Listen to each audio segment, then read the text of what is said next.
Everybody to open page 93.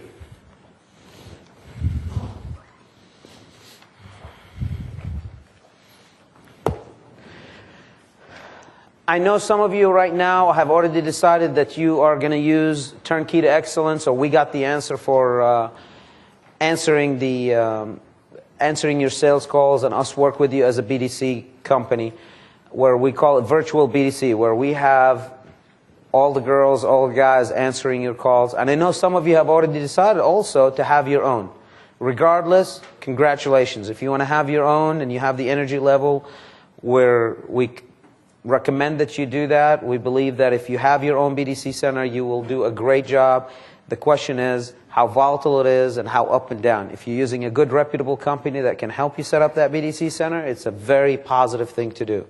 But I also insist on making sure that you take care of a lot of things first, as in sales department, training, management, structure. If you have a lot on your plate, the last thing that you want to do is have that monster on your hand, because it's a very difficult thing to run. Now, I'm also very proud to tell you that I have had BDC centers, quite a few of them, because I had my career had moved me from several different areas around the country and several different dealerships. And since 1998, I have had zero failure with any of my BDC centers that I have opened. I have not had one BDC center fail.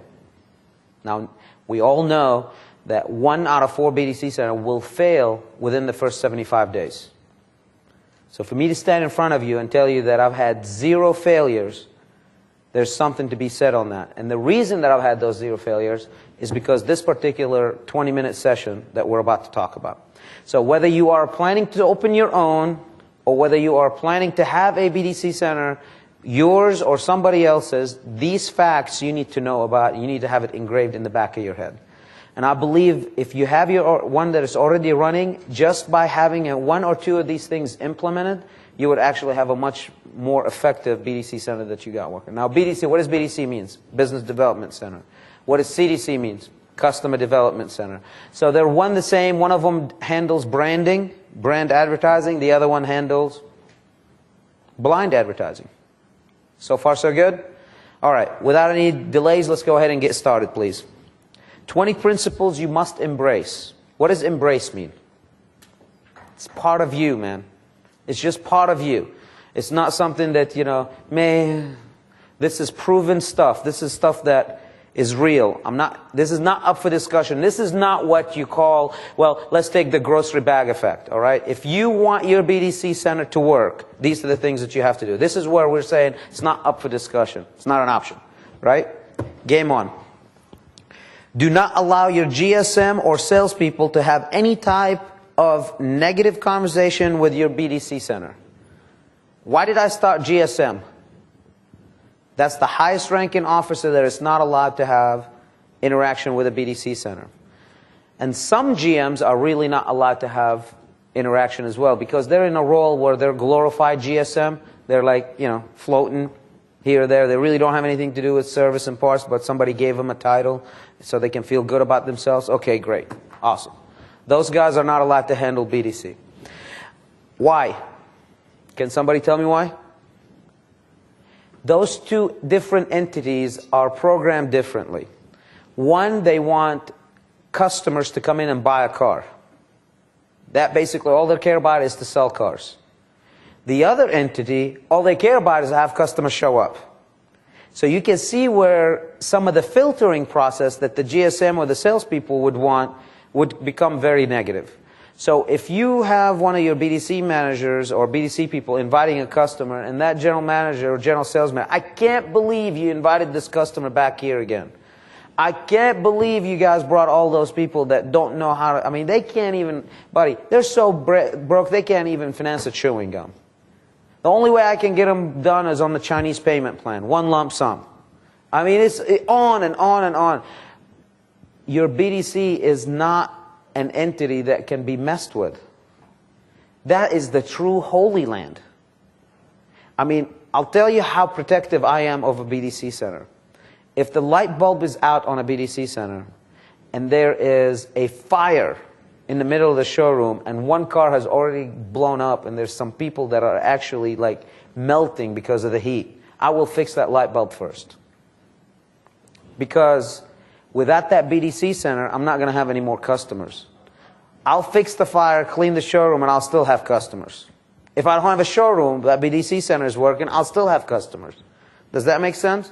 And some of us are treating the BDC center like, you know, hey, there's just a bunch of girls and guys that are making phone calls. That's the place where $50, $100, $250,000 of your advertising is getting pumped in. That's why you got to treat it seriously.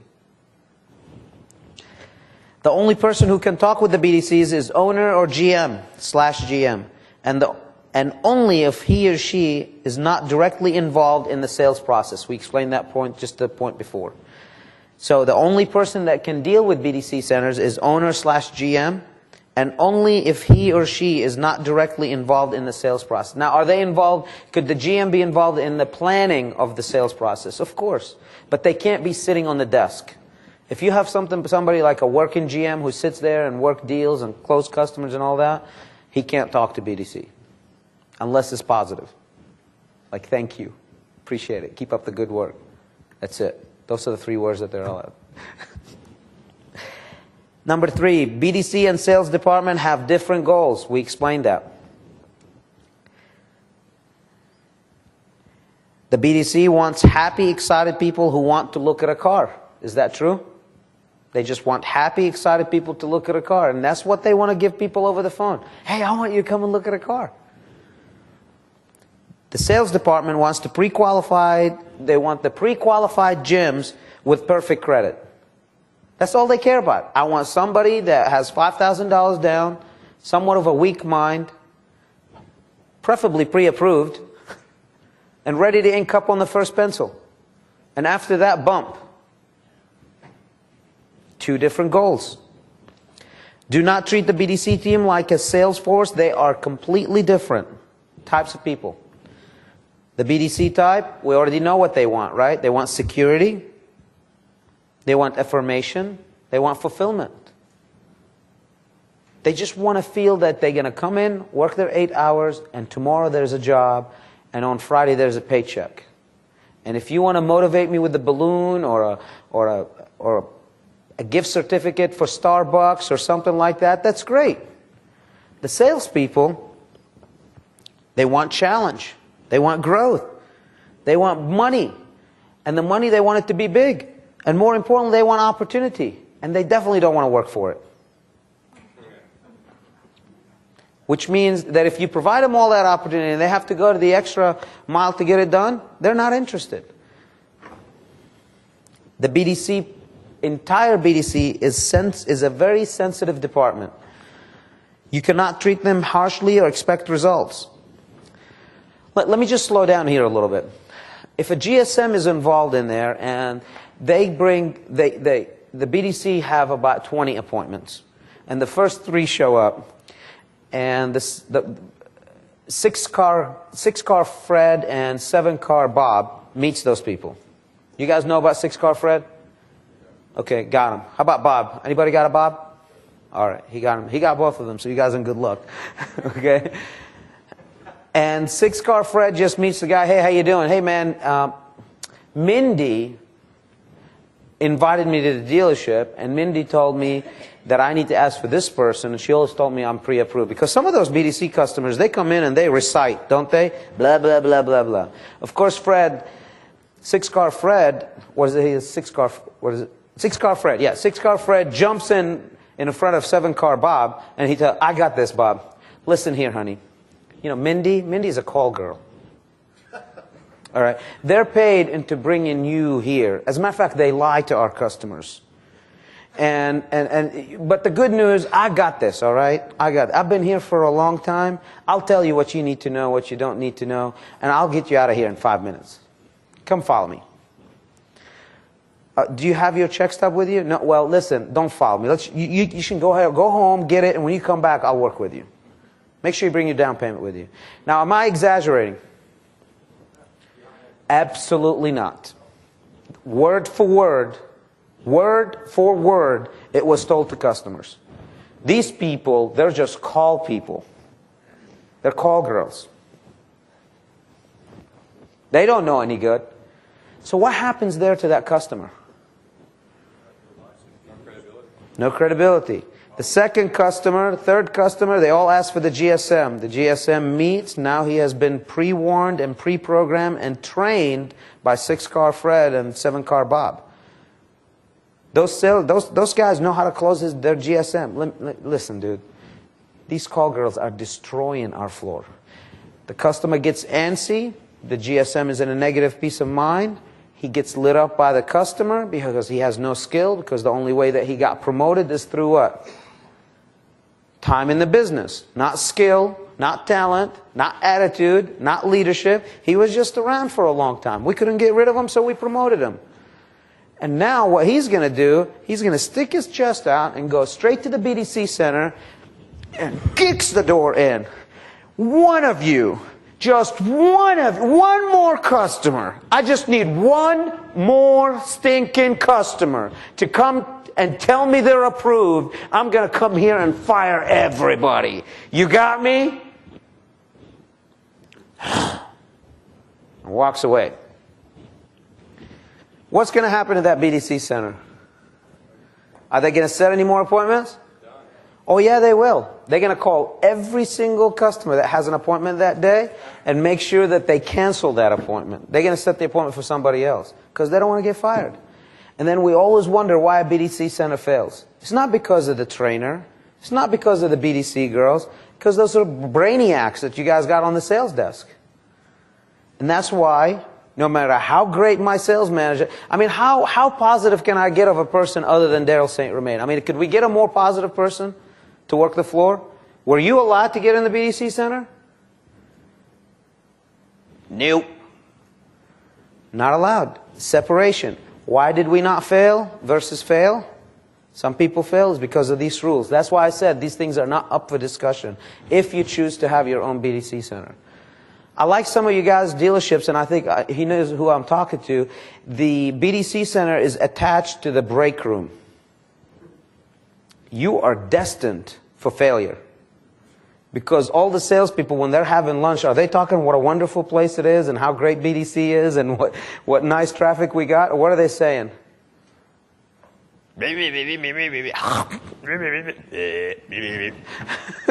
Right?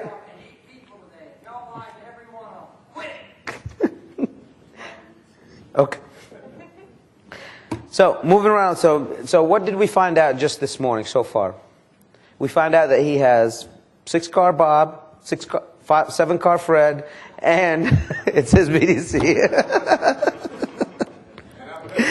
If you have a negative thought, just stay away, very far away. Remember, they're very sensitive. They're a very sensitive bunch. Implement ways to motivate the BDC department. Recognition. They love recognition. These team members have special needs to be recognized in their own ways. Kindness. Love on them. Tell them how awesome they are. Remember, all those people are your brothers and sisters. And most of them are your sisters and your mamas. Just take care of them. There's no need to yell or scream. Hey, you know, I got one of my best BDC people in my seminar right now. He has been recognized as one of the potential leaders in our organization. Greg, are these things being implemented in our class? Do we kind of like to recognize people and pat people on the back? Do we have a lot of come to Jesus meetings at your place, or am I tiptoeing most of the part? I walk. What is it? We don't have a need for that many because we continuously keep what? A very positive atmosphere. As a matter of fact, when I have something negative in my head, I tiptoe around my company. That's kind of messed up. It's my company, I have to tiptoe. But again, it's not about right. It's not about wrong. It's about being rich. Appreciation. Make sure you look. If they do something good, tell them. If one of your customers call you and tell you, "Man, this girl Mindy has done an incredible job," tell her. Look, I just got a call from a dealer. He said, "You just did an incredible job." Or I got a call from my customer, and he said he would not have came here to buy a car. "Thank you, honey. You did an incredible job for us." Comfortable, secure environment. I love when I walk in BDC centers and they look like rat holes. If the entire dealership is a rat hole, your BDC center cannot be a rat hole. Unless you have rats. You got rats? Are you employing rats? Well, you know, the customer don't see that place, so we don't need for it to be nice. Okay. Keep it up. That'll work. Oh. Pay plan, high hourly, small temporary, appointment-based bonuses, meaning that if you think that you can get some quality people for $8 an hour, good luck. And if you do get them, they're not going to stay. Because the minute that they realize they're quality people, what are they going to do? Now, I don't know how many of you are going to keep up with this, but you need to keep up with it or get out of the BDC business because it's going to cost you a lot of money. You know, Mr. Johnny Stivers, he said, Helmy, I'm done. I've spent $35,000, $40,000 a month on BDC. I'm done. I'm not going to have another one again. Bill, you're one of those people that said, I might have one, but it ain't now, right? No. I'd rather outsource it for the lack of time, and that would concentrate on the process. Daily and weekly contests. You should have that. Why? Because that's how long people can focus for. Matt has a yearly goal. He has a yearly set of goals that he's going to hit. I can't expect everybody in my company to have the time and the commitment that Matt is going to put towards those goals. You would be doing your people a huge injustice is if you don't put your goals on a piece of paper and say, the way I'm going to get to those goals is by me hitting a certain amount of goals every month. And then you break it down to 7 to 10 day increments and make sure that month hits. And then all of a sudden your goal will hit. So if you have a goal at your BDC center of 1,000 appointments a month, you need to kind of break it down accordingly to their ability and their knowledge and then start bringing their ability up and then feed them a little bit more leads, bring their knowledge up, feed them a little bit more leads, and next thing you know, it's 100 appointments a day, you're guaranteed to sell 10 plus cars, which is kind of neat. Team contest of 2s and 3s, it's always good. Just make sure that you put the right 2 together, okay? Don't put one girl that is trying to steal her boyfriend from her, okay? That won't work. Wow! And hey, listen, you look at me like you said, you're nuts, Helmy, this doesn't happen. Oh yeah, it does. Oh yeah, it does. So be very careful who you match up.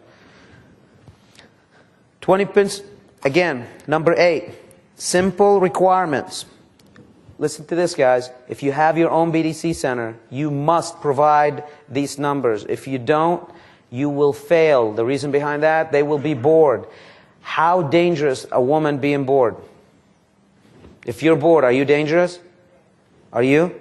You're very destructive creatures. So what are we going to do? We're going to keep you busy. How busy, how dangerous a guy that is bored? Not. How productive is he though?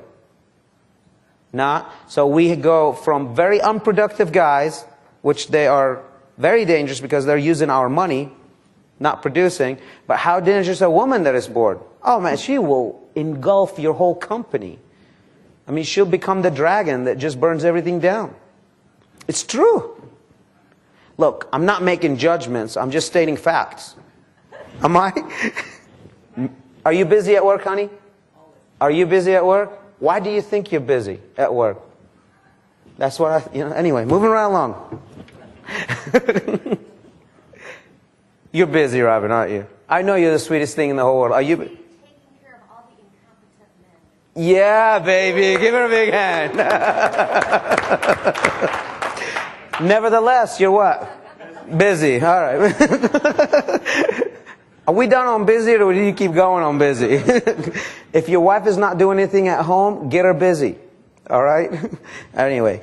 250 to 300 fresh leads per business development representative. That is a must. If you hit them with 150, they are bored. If they're bored, they're going to hurt you. If you hit them with 450, 500, you're losing it. Can some of them handle more than 300 fresh leads a month? Sure. But make sure it's not a rule, but it's what? An exception. 100 outgoing calls every day. You have BDC centers that are people making 20 outgoing calls a day. Loser. Loser. Won't make money. You have to go to 100. Some of them need to make 150. Some of you guys are going after predictive dollars. That's great. It's $25,000 investment. It'll pay for itself. But before you go get that $25,000 investment, make sure you have the people that you're going to keep for a while. Because that's a very hard process to teach. 50 quality conversations. What is a quality conversation? I leave you a message. Is that one of them? Nope. Quality conversation as I have an interaction with a human being. Pleasant one. As in, can you have him call me? No, that's not a quality conversation. We have interacted. Okay. 25 quality confirmed appointments. A minimum of 13 confirmed shows. Those are the goals that you need to have for your BDC center. If you don't have them, you need to implement them. If you're not giving them the tools to have those appointments, as in you don't give them enough leads, enough phone calls, good luck, man. No matter what you're going to demand, it's not going to happen. Just not going to happen. Your goal is to have your BDC center pump so much traffic into your dealership that you are challenging the salespeople to rise to a higher level. And at any given point, that sales department and the BDC department needs to be like a pedal on two pedals on a bicycle. One is always ahead of the other. One is always higher than the other. And one is competing to become better than the other. And the next thing you know, you are on the bike moving forward. So if you have a BDC center that is stagnant, you need to have your sales department rise to so much high level that tell them, every appointment you send me, honey, I'm going to sell it. I'm going to sell it, sell it, sell it. And then when you don't have, when your salespeople are blowing a lot of your customer, you as a general manager need to figure out, hold on a second, there's a problem, I've trained, I've guided, I've done my one-on-ones, what's going on? Very simple. We're not having a TO before the customer leaves. We're letting people leave without a manager touching base with the desk. Listen, do I go on closes every once in a while? Absolutely. Absolutely. Do I go on many? No. But I take my pencil from who? Myself? No, I take my pencil from the desk manager, because the one thing that I'm going to control is called what? The process. The process says my desk manager gives me a pencil. So I go and talk to the customer. Who's the highest ranking officer in the company? Me. Can I let that customer go? Daryl? Tell him. Absolutely not. I can't let that customer go. And I'm the owner and general manager. So what do? I take the offer and I tell the customer, man, that's awesome. Hold on a second. I think I just thought of one more thing. One more thing. I really appreciate you guys waiting here. Just one second. I'm not going to tell him I can't do anything for you. Get the hell out of here. We're done. I'm going to go to my manager and say, listen, Brody, Daryl, doesn't matter who it is. And I'll sit up for whoever's desking it. If the janitor is desking it, I'm going to the janitor. And I'm going to tell him, look, here's what I got. Blah, blah, blah, blah, blah. Can you think of anything else? Because I really would like to sell a car to this guy. Yeah, we have this one more idea. If you're in the South, it's an idea with an R. And we take that idea and we go there. Or we send somebody else. Is it okay to send 4 or 5 people on a pencil? Absolutely, whatever it takes, right? It's called the kitchen sink effect. I'm ripping the kitchen sink right out of its sockets and I'm bringing it to the customer if that's what it takes. I'm closing that customer, and that's why nobody's allowed to let a customer go without the desk manager saying what? Desk manager have to shake hands with the customer, because he's not taking the short way out and saying, let him go. No, you go tell him let him go. I did my job. So we usually end up putting a deal together.